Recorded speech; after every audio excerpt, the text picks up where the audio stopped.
Let's just dive right into today's explainer, shall we? Because we're going to discover why true creativity isn't some random, elusive genetic gift.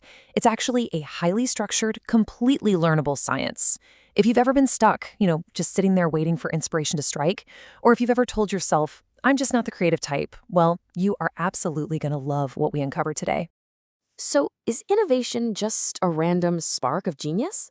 We've all been taught to just wait around for that sudden eureka moment to solve a really stubborn problem.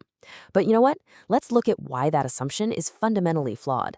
For decades, we've totally idolized this idea of the lone inventor, struck by a literal bolt of lightning, scribbling furiously on a napkin. But the actual data behind the world's greatest patents, it tells a completely different story. Okay, so we need a massive shift in how we think about this. Traditional brainstorming pushes you to defer judgment. It's all about quantity over quality. Think of those wild, chaotic whiteboard sessions with absolutely no rules. But systematic innovation proves that restricting your options and applying logical patterns actually yields revolutionary results. Turns out, constraints don't kill creativity at all. They actually breed it. Part 1. Cracking the innovation code. To really understand how this works, we need to uncover the hidden, highly structured world of tries, along with its pretty incredible historical origins. The sheer dedication of the man behind this is honestly staggering. Soviet engineer Genrikh Altshuler actually began developing TRIZ, which stands for the Theory of Inventive Problem Solving, way back in 1946. How? By analyzing literally hundreds of thousands of patents in the Soviet Navy. And his obsession with the mechanics of invention was so deep, he kept developing it even after being sentenced to the Gulag in 1950 just for criticizing government policy. He eventually published his first paper on it in 1956. Unbelievable, right? So, what did he actually find in all those thousands of patents? Well, Altshuler's discovery was a real game changer. He found that only about 1% of patents contained truly novel solutions. Only 1%. The rest just reuse proven, predictable patterns. This means that no matter what industry you're in, someone, somewhere, has already solved a problem exactly like yours. You just need to know the pattern. Part 2. Eliminating the contradiction. This right here is the core of TRIZ. Altshuler realized that every single difficult technical problem contains a contradiction. Basically, you want to improve parameter A, but doing so naturally worsens parameter B. Look at how elegantly TRIZ maps a very specific problem to a generic solution. Let's say you need an airplane to be both incredibly strong and super light. Well, that's a classic contradiction. Improving strength worsens weight. Instead of compromising and just settling for a heavy plane, TRIZ maps your specific problem to a generic problem. And that leads you directly to a generic inventive solution, like using composite materials, which completely eliminates the trade-off altogether. So the big question is, how do we actually find that magic solution? Well, to resolve these trade-offs without having to compromise, we use something called the contradiction matrix. It's like a giant puzzle key. You just locate the parameter you want to improve on one side and the one that gets worse on the other. That intersecting cell, it points us to specific inventive principles. These are the exact proven strategies used by past inventors to solve that specific clash of parameters. Part 3, real-world inventive miracles. Now, let's make this concrete and look at some mind-blowing real-world examples that you probably use or see every single day. Take the numbers 25 and 11. In TRIZ, these represent principle 25, which is self-service, and principle 11, beforehand cushioning. Now, the classic Phillips head screw perfectly applies these two principles to solve what was a major manufacturing nightmare in the early automotive industry. The concept of controlled cam-out is just absolutely fascinating.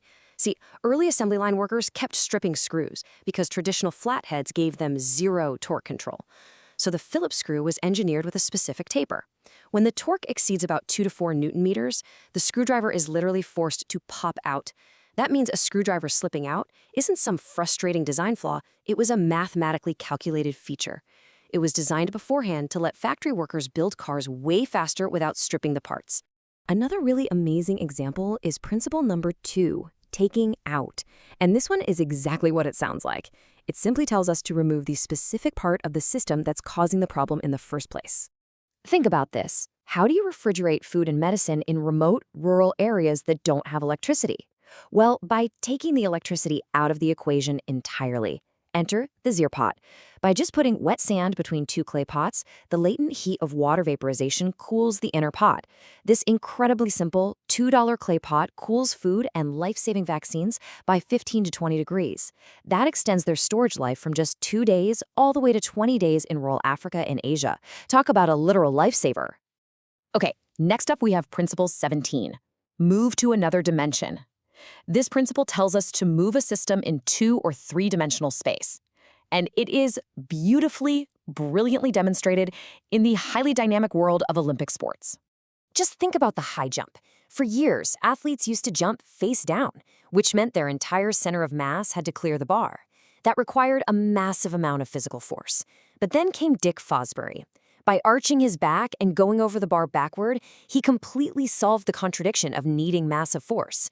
He fundamentally changed the geometry so that his center of mass actually passes 10 centimeters under the bar while his physical body clears it over the top. Absolutely shattered world records in the process. Part 4. Systematic inventive thinking. Now, to evolve the story from heavy industrial engineering into everyday product development and business problem solving, researchers later distilled that massive TRIZ framework into a much more simplified method. They call it SIT, or systematic inventive thinking.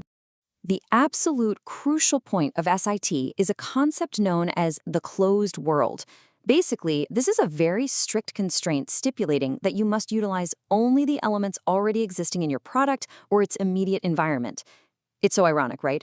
Instead of telling you to think outside the box, SIT proves that heavily restricting your options inside a closed box, a closed world, is what actually forces genuine creativity.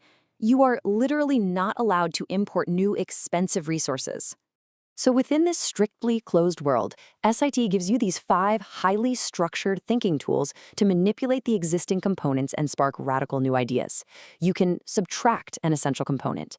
You can multiply an existing component but change it just a bit. You can divide the product and rearrange the parts.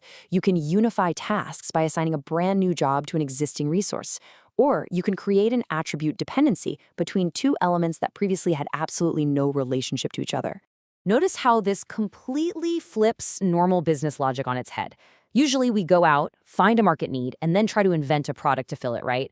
But SIT says function follows form.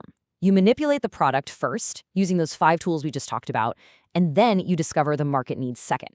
By forcing you to use these tools on an existing resource before you even identify a market need, SIT keeps you right in the innovation sweet spot. You end up with ideas that are both highly ingenious and, best of all, immediately feasible because, well, you already have the parts. Well, I'd say we've completely busted the myth of the eureka moment today. Now that you know for sure that innovation is a predictable, highly structured science, rather than just some random bolt of lightning from the sky, what impossible contradiction are you going to solve next? Look around your world, find those stubborn contradictions, and start systematically solving them.